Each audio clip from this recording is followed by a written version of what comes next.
ሰው ተኮር ልማቶችን አካታ የዓለም አቀፍ ተወዳዳሪነት ስፍራን ለመቆናጠጥ አብዝታ እየታተረች ያለችው አዲስ አበባ ልማቶቿን የሚጎበኙ በስራዎቿም አብዝተው የሚደነቁ በርካቶች ናቸው። የአዲስ አበባ ሳይንስና ቴክኖሎጂ ዩኒቨርሲቲ አመራሮችና ምሁራን በአዲስ አበባ የለሙ ልማቶችን ጎብኝተዋል። ምሁራኑ አዲስ አበባ ትውልድ ተሻጋሪና ገጽታዋን ቀያሪ ልማቶችን እየሰራች ስለመሆኑ መረዳት መቻላቸውን ተናግረዋል። የአዲስ አበባ ልማት ለኢትዮጵያውያን ኩራት ለእነርሱም የሐሴት ምንጭ ስለመሆኑ ተናግረዋል። አዲስ አበባ አሁን በብዙ መልኩ እየተቀየረች ነው ያለችውና ኢቨን ለኛም ኮንፊውዚንግ ይሆናል። አሁን ካሳንቺስ ሄጄ እኔ መንገድ ጠፍቶብኛል ቤት እንደምወጣ ራሱና በጣም አሜዚንግ ነው። በሚገርም ፍጥረት በሚገርም ጥበብ እየተሰራ መሆኑን ነው እየተረዳውለው። ገጽታው በጣም በፍጥነት እየተለወጠች ነው። ያየሁትን ነገር በጣም አፕሪሺየት አረጋለሁ፣ አደንቃለሁ። ከማድነቅም ያለፈ ደግሞ እኔ በጣም ተገርሜያለሁ ባየሁት ነገር። ምንድነው ያየሁትኝ? እኔም አላቃቸው። አሁን እኔ እዚህ ከተማ ላይ መኖር ከጀመርኩ ጊዜ አንስቶ ወይ ደግሞ እድሜ በደረሰበት ጊዜ አንስቶ ያየሁት ነገር በጣም በፍጥነት በጥራት ጊዜውን ባማከለ የሚመጥን ለኢትዮጵያ ሕዝብ ለኢትዮጵያ ማህበረሰብ በሚመችና በሚመጥን መልኩ የመሰረተ ልማቶች እየተሰሩ ነው። አስፈላጊ ነገሮች በጣም ተደንቄያለሁ። በጣም የሚገርም ስራ ነው እየተሰራ ያለው።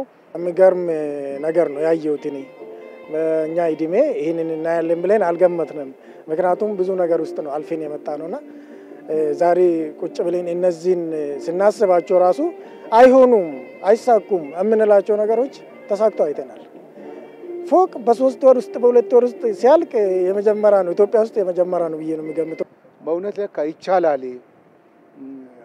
አዲስ አበባ ወይም ኢትዮጵያን ብቻ ሳይሆን አፍሪካንም የሚያስጠራ ኮንቬንሽን ሴንተር ስለሆነ የኮራውበት ስለሆነ ሀገራችን በእውነትም የድገት ጎዳና ላይ ናት የሚል ትምህርትን የወሰድኩትና ደስ ይላል፣ ይስባል፣ ይማርካል። የአዲስ አበባን ልማት የሀገርን መስራት አቅምና ሰርቶም የማሳየት አቅም ማገዝ ሌሎች እንዲረዱት መስራት ከመላው ኢትዮጵያውያን ይጠበቃል ብለዋል ምሁራኑ። ራሴ ደግሞ ምንድነው የኔ ድርሻ የወደፊት ሀገሬ የሚገባትን ክብር የሚገባትን ቦታ እንድታገኝ በዓለም ላይ በአፍሪካ ላይ እንድታገኝ የኔ ትንሿ ኮንትሪቢዩሽን ነው። አንድ ላይ ተጠራቅሞ የብዙ ነገር ውጤት የሚሆነውና ምንድነው የኔ ኮንትሪቢዩሽን ምን ማድረግ ነው ያለብኝ በሙያዬ ባለሁበት የሥራ ዘርፍና ባለሁበት ቦታ የሚለውን ሌሰን ወስጃለሁ። ሁሉም የብሔረሰብ ክፍል አንድ ላይ ሆኖ እየተቻቻለ እየተጋገዘ እየተመሰጋገነ በበጎ ጎኑም እየተወቃቀሰ ወቀሳ ማለት የሚሻሻልበትን ሁኔታ በዛ ደረጃ ካን አዲስ አበባን ከዛ ኢትዮጵያን ከዛ ምስራቅ አፍሪካን ከዛ አፍሪካን መገንባትና ፋና ወጊ ሊኖን ስለምንችል የተጀመረ በዛ መቀጠል አለበት። በጣም የሚገርም የልማት ስራዎችን ነው የጎበኘነው ዛሬ።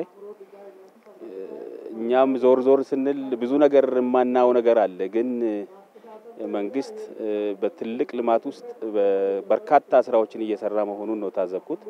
በጣም አሜዚንግ ነው ለኔ በጣም የሚገርም ነው። ይሄን የተደበቀ የሚመስል ግን በእኛ በኩል መውጣት የሚገባው መናገር የሚገባን አውጥተን መጠቀም የሚገባን የልማት ውጤት ነው ያየነው። ኮሪደር ልማቶቹ መንገድ ላይ ሲነድ እኮ እዛ ደርሰን ስንመለስ መንገዶቹን እያየናቸው ነበር። ቆሻሻ መጣያ የነበሩ ቦታዎች ፓርክ ሆኖ አየነው። ሽንት ሲሸናበት የነበሩ ቦታዎቹ ቡና መጠጫ ሆኖ በጣም ውብ ሆኖ ግሪን ኤሪያ ሆኖ ጽድት ብሎ አየነው።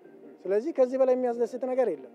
ምሁራኑ እየተደረጉ ያሉ አዲስ አበባን እንደ ስሟ የማድረግ ጥረቶች ከተማዋን የቱሪዝም መዳረሻ የማድረግ አቅም ያላቸው ስለመሆኑም ተናግረዋል።